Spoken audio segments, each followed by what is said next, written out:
Howdy. Welcome to my shop. My name's Ron, and I'll be your host for the next 10 minutes or so. Being a fourth generation carpenter, wood is that's my language. It's my living, it's my hobby, it's my passion. One of those passions is making stocks. I've never had any formal training in this. I just wanted to put a piece of wood on a gun one day, and I seemed like that'd be a pretty unique challenge, so I tried it. And been going at it ever since, but honestly, I owe a lot of my success to my customers, my friends that have suggested this or that, different ways of doing it to produce a better outcome. And so I appreciate them. I owe them a great deal. The finish that I use was suggested by a friend of mine that owns a gun shop in Georgia, a guy named Dan. Been friends with him for many years, and I owe him for that knowledge. So I don't suggest that my way is the only way. That's just not the case. I picked up my abilities to do this from watching other people and seeing other things, and then figuring out how to do that. So it's a process. Some ways are better, cleaner, faster. They require less effort. On and on it goes. And I'm open to learning new and better ways. I'm always looking for that. My grandfather used to say, never let a day go by that you don't learn something. So when I do, I'll often look up, thanks, Pop, because no matter how old you get, you still need to be learning new things. So come on in, see what's going on today. I don't know how many years ago, probably 5, 6, 7 years ago, I built this stock. This is an Ansley Fox, and I built this stock because it came to me broken. And this past year, the man fell and landed across a ditch and cracked this thing.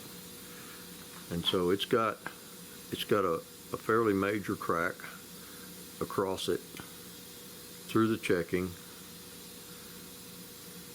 and it's it's a nice piece, it's a nice piece of wood. And so we're going to try to repair this.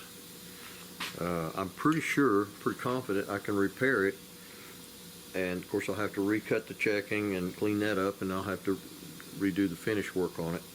But I'm pretty sure I can make it as strong, or maybe even stronger than what it was when I first made it. I'm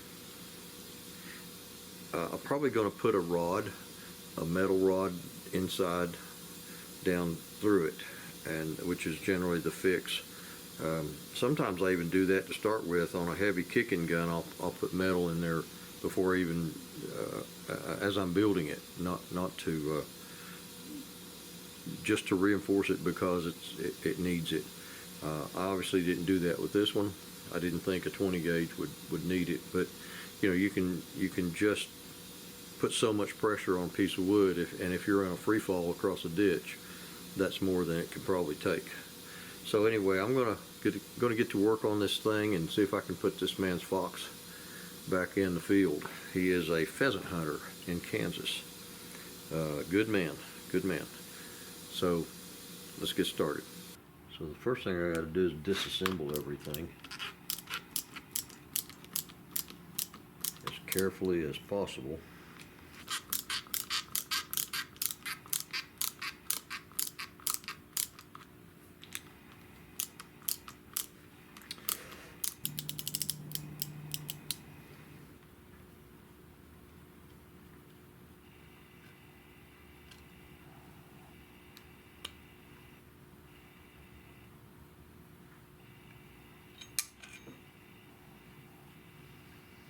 Well, I see something that is a bit of an issue. I've never seen this before. There's a screw that holds the top and bottom together, and it is punched through the opening where it's supposed to be. And I don't think it's supposed to be recessed near that far down in there.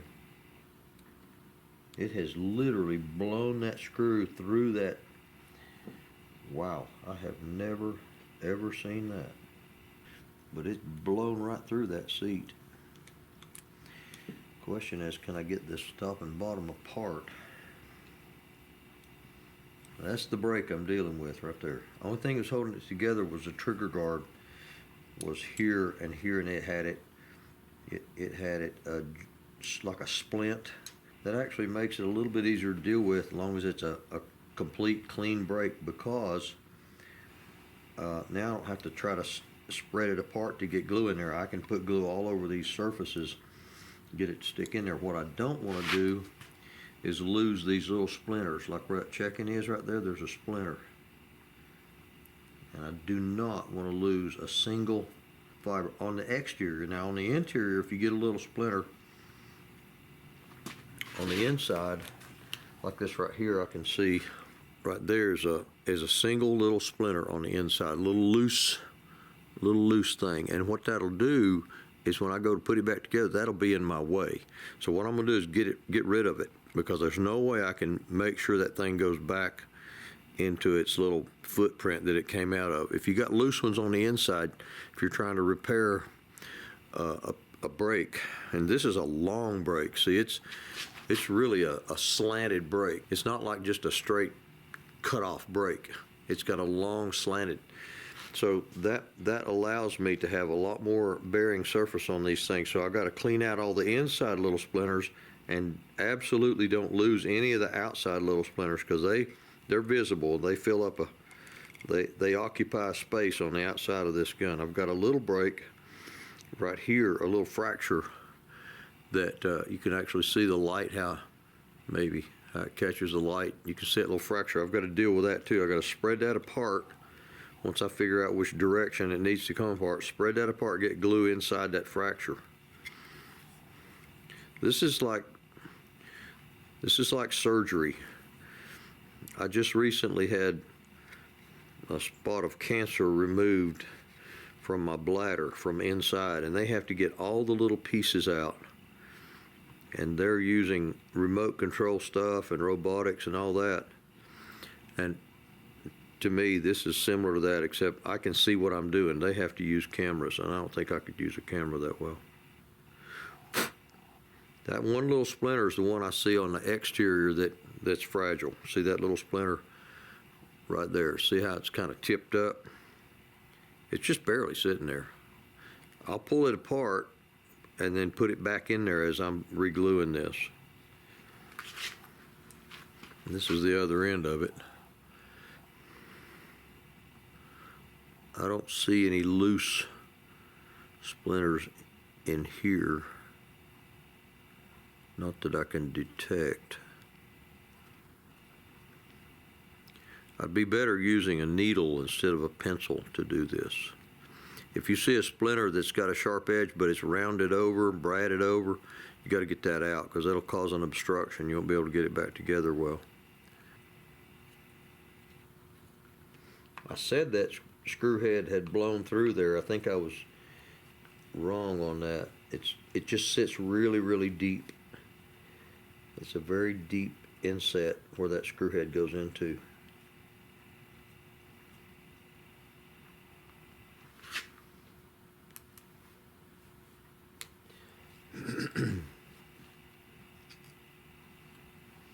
Now the thing should come apart. I can't put much pressure here and there. I got to try to get it apart without putting any. You can't put any stress on this outside crack. If you do, you'll put a little gap in it. It don't want to go back together correctly after that.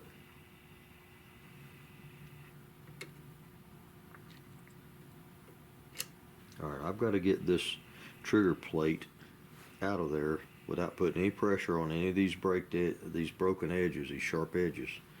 You have to leave the sharp edges sharp to get a good repair.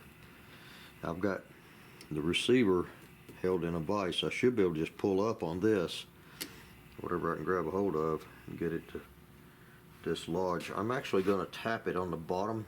Because this is broken on this side, I can see the bottom of that plate. I'm going to just give it a little tap, try to jar it loose, like that.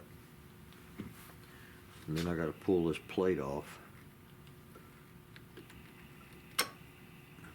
there's a spring inside that hole right there, and that spring is held in. That's a detent spring for this lever up here on top. I'd like to get this lever back out of the way, and I think if I push down on this right here, the lever will trip back like that. Now I've got to pull this wood straight backwards off of this receiver like that, straight back. Alright, what are you stuck on? Now I'm looking at something that's kind of sparked my memory. There's red Sharpie mark right there, and if I put a red Sharpie mark, that tells me that's the right side, that's the right one, and that means I took it out. So apparently I've got to pull this pin that holds these sears and tap that out of there and get these sears out of the way before I can pull this gun apart. I don't mark things that I don't take apart. Yep. There's one. There's two. Okay. Okay, the pin's out. Actually, the pin is marked red also, so that means that goes on this end.